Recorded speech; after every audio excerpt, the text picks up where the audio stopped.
What's up guys, and it's time to do a full review of the Samsung Galaxy A51. I've been using this phone for a couple of weeks now, and I also did an initial hands-on experience of the phone, and now I have the actual retail model that comes in the shop if you actually purchase this phone. So it's time to answer all your questions whether this is the phone for you or not. Let's get started. So first up, let's start off with a bit of a history. Samsung doesn't have that much of a good track record when it comes to their mid-range devices. Chinese brands like Xiaomi, they certainly have caught up a lot in the competition, basically offering same specs as Samsung mid-range phones but at a cheaper price. But this time around, things are definitely changed. So why would anyone buy a Galaxy A51? Now, there's really three things that stands out on this phone compared to the market. First up is the design. You really don't get this kind of design implementation at this price as of now on the market. Samsung has brought a close to a flagship look on this phone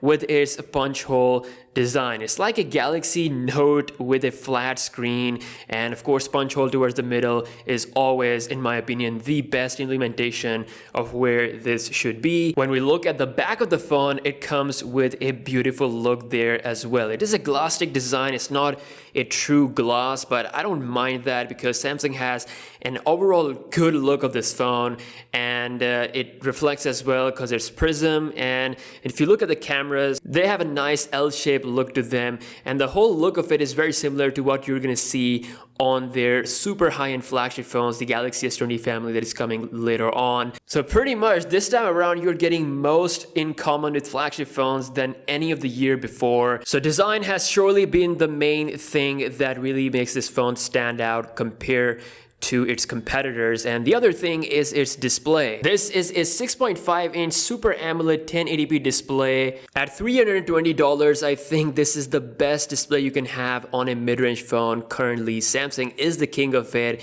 and it really does look great when watching media or playing games. The experience is really good. So if you're someone who really values a high quality, good color display, then this phone is the one to go for. Now, third and final unique thing of this phone is its software experience. So it's rocking One UI 2.0 based on Android 10, and just like their design, Samsung has this uniform thing with their software as well. So you pretty much get the same kind of software experience as you will see on the flagship phones, with some features exclusive to them, but overall it's the same kind of software experience that you will experience on this phone. One UI 2.0 is one of my favorite Android skins. It comes with very minimal bloatware, feels super optimized, just an overall unique experience indeed. So these were the three things that really make this phone stand out compared to the competition. Other than this, the rest of the stuff about this phone is pretty common with other mid-range devices. So if you talk about the cameras, first of all, they are pretty good. The main 48 megapixel camera sensor can take some nice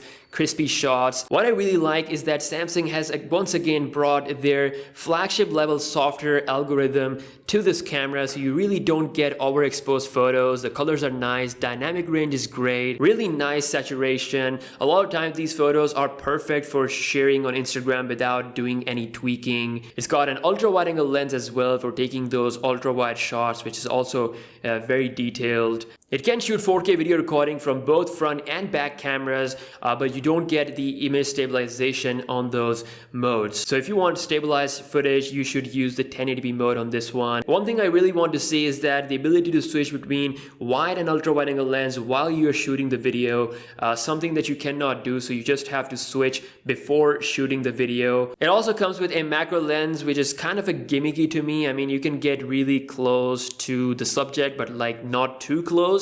And the images out of this are not really that sharp unless you're shooting in a good lighting condition. So I'm not that impressed with the macro lens, but overall it is doing a great job with its primary and ultra wide angle lenses. Also, I wish we had more controls in the Pro mode. It doesn't let you change the shutter speed or play with the autofocus, so some controls are definitely needed in the Pro mode. But just overall in general, at this price range, I think it's a really good camera system. You can take some great shots with it, and it allows for wide and close shot selfies. Overall, a great camera package in this price. Now when it comes to the performance, it's coming with the Exynos 9611 chip, which is similar to the Galaxy A50 in performance. I wish Samsung went with Exynos 9630 or like a better Qualcomm chip, but this chip does the job well for the most part. I have not seen any lag or any issue. I'm not much of a big gamer, but I have played some games like Asphalt 9 and it was able to run it on high quality. And it can also run other games like PUBG or Fortnite if you're really a smartphone gamer. But yeah, I mean, it is a good chipset overall, but I just wish Samsung went with something stronger. Other than that, it still has a headphone jack at the bottom if you still care about this. It's got a 4000 mAh battery, which is enough for it to last a full day without it breaking a sweat. You can easily go beyond 1 day of use. It depends on how extreme you use this phone, but really it's gonna last you a full day without any problem. So yeah, overall $300 range wise, this is an excellent phone from Samsung. It all came down to the pricing, and I really like that they didn't go around like 400 something or like price it higher. This time around Samsung has done it right, and I think Samsung is truly back in the game. When you look at the competition when it comes to mid-range devices, you see a lot of phones hitting the good smartphone points such as the good battery or great camera, but Samsung has done something unique here, especially with its design that make it stand out. You get a really good look of the phone, a consistent uniform design just like its flagship phone, so that you have very much similarities. And of course the actual display is really high quality, and of course the software experience, which is One UI 2.0, again very unique to this phone, is something you cannot find there, and that is literally what you're gonna pay for if you decide to buy this phone. I hope this video will help you to take the decision, and yeah, if you have any questions, do let me know in the comment section below. As always, I'll see you guys in the next one. Peace out.